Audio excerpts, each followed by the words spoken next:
cara pengelolaan kinerja guru dan mengajukan rencana hasil kinerja guru. Bapak Ibu yang luar biasa, pada kesempatan ini Pak Gurupedia ingin berbagi tentang tutorial cara mengelola kinerja guru dan mengajukan rencana kinerja guru.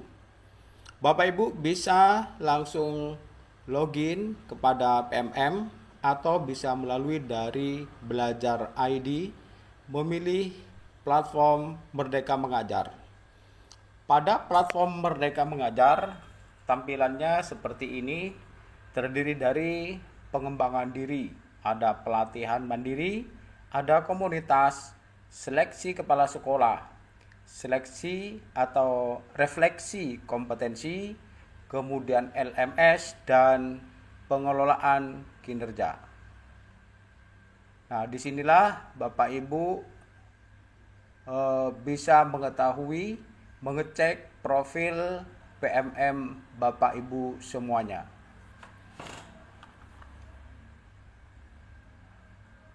Kemudian Bapak Ibu sekalian, silahkan diperhatikan pada laman beranda ini, di mana Bapak Ibu akan menemukan fitur-fitur yang terbaru dari PMM.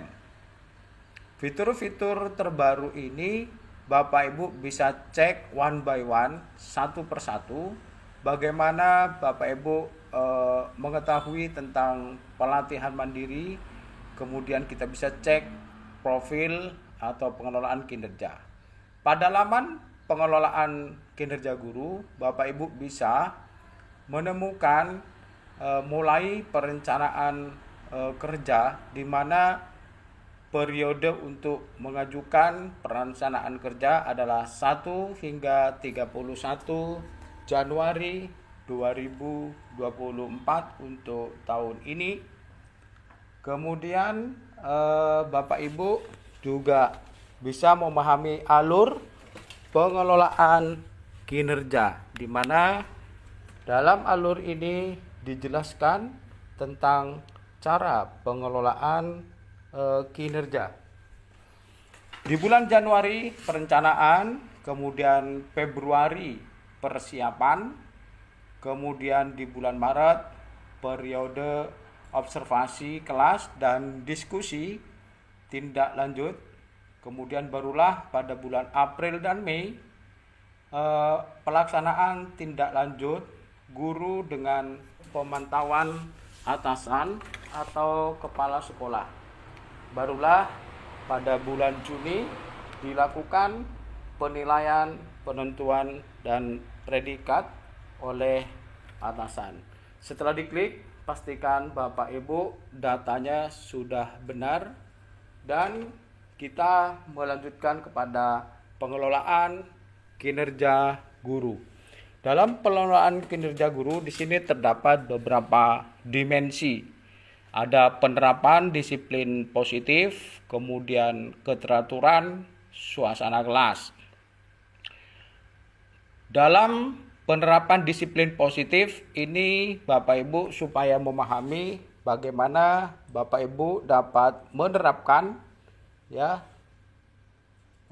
peraturan-peraturan atau menerapkan prinsip disiplin positif.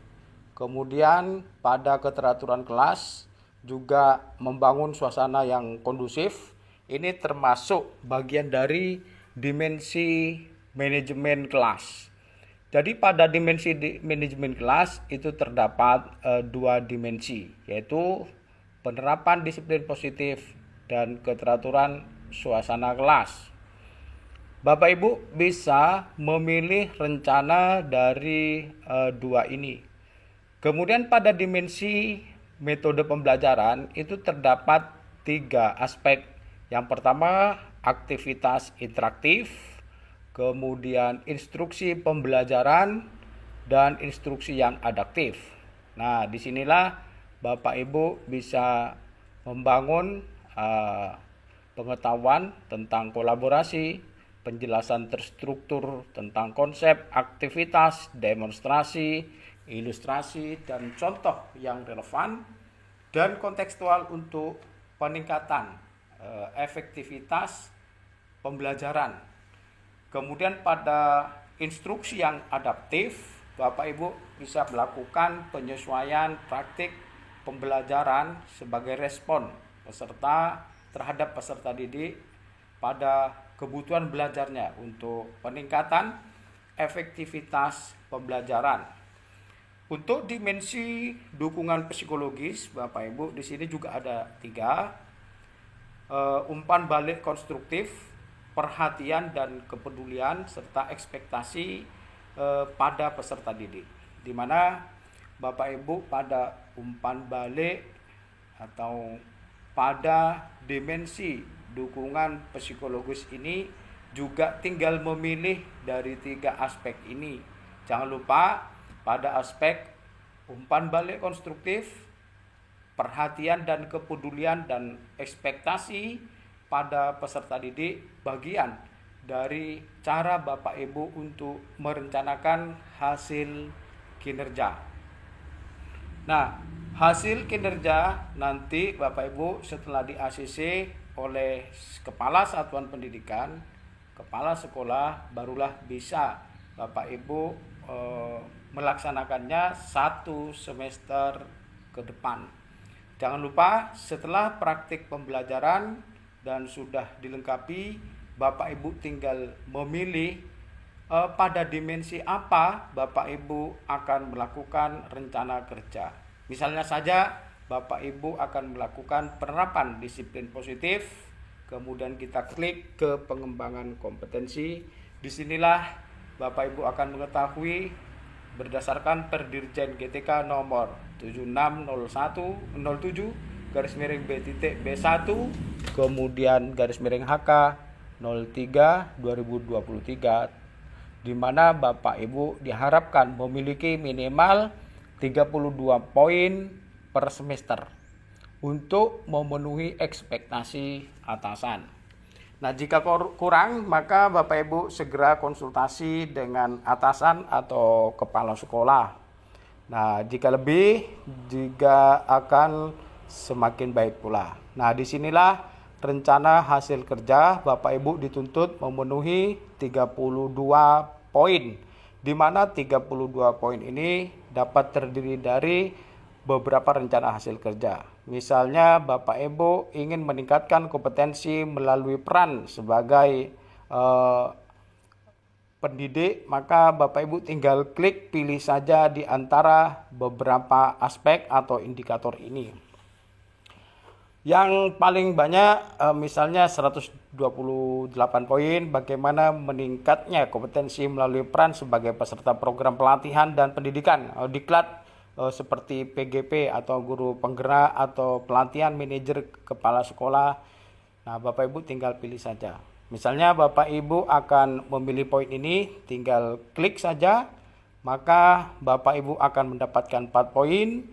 4 poin berarti per semester, dan dalam target kualitas bisa mengisi atau klik 2 kegiatan atau lebih.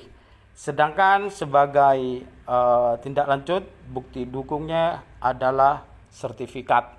Nah, inilah sertifikat harus diperoleh sebanyak 2 dalam 1 semester dengan nilai poin 8. Karena masih kurang 24 poin, Bapak Ibu bisa menambah rencana hasil kerja. Kita juga memilih klik di sini. Di sini Bapak Ibu bisa memilih poin apa saja yang menurut Bapak Ibu lebih mudah. Misalnya meningkatnya kompetensi sebagai narasumber. Di sini poinnya ada kegiatannya, misalnya 2 kegiatan, kemudian berarti 16 poin Bapak Ibu. Setelah 16 poin masih kurang 8 poin, sehingga penting untuk menambah hingga 32. Tambah lagi 1 rencana hasil kerja, maka di sini Bapak Ibu bisa mencari poin 8, sehingga dengan memilih poin 8 ini Bapak Ibu akan persis mendapatkan 32 poin. Nah, kemudian Bapak Ibu, kalau sudah rasa cukup 32 poin untuk satu semester itu, maka silakan Bapak Ibu bisa ke tugas tambahan. Disinilah berdasarkan peraturan yang berlaku, rencana hasil kerja ini Bapak Ibu memilih jika guru SD tidak yang hanya untuk SMP, misalnya untuk semua jenjang ya, Bapak Ibu perlu nanti bukti dukungnya laporan disertai surat keputusan atau surat tugas. Nah, disinilah Bapak Ibu di tugas tambahan ini bisa melanjutkan, kemudian memilih indikator-indikator yang relevan sesuai dengan pemikiran atau kemampuan kita, baik pada aspek kompeten, kemudian aspek harmonis.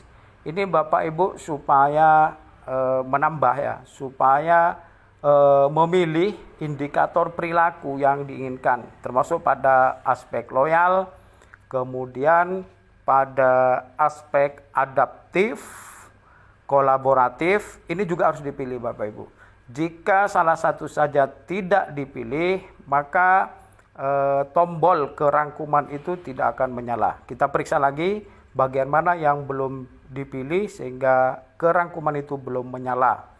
Pastikan Bapak Ibu setiap aspek perwujudan atau indikator perilaku dipilih, barulah ke rangkuman. Nah, disinilah rangkuman dari apa yang kita rencanakan berupa hasil rencana kerja guru dalam satu semester.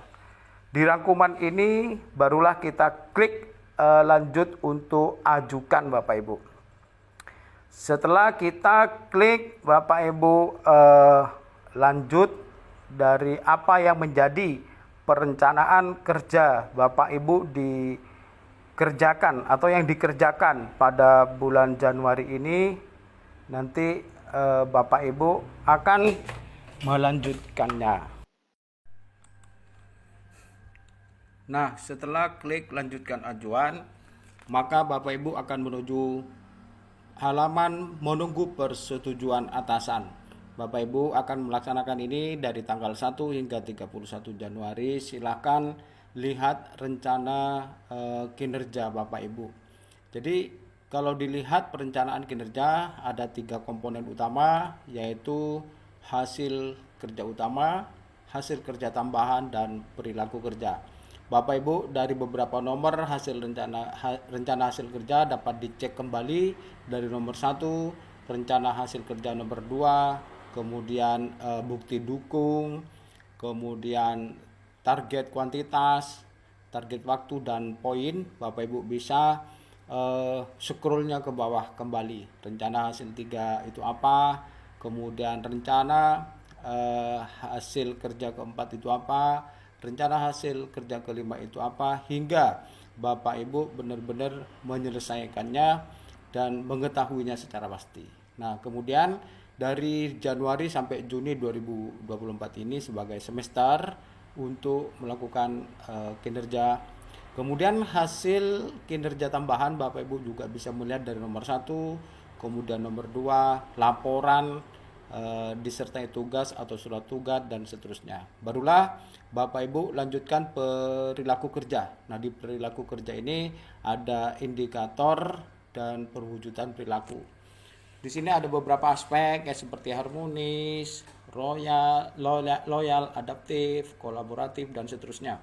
Nah, Bapak Ibu, demikian informasi bagaimana Bapak Ibu dapat mengelola kinerja serta mengajukannya kepada atasan dimulai Januari awal ini. Selamat mencoba, sukses selalu bagi kita.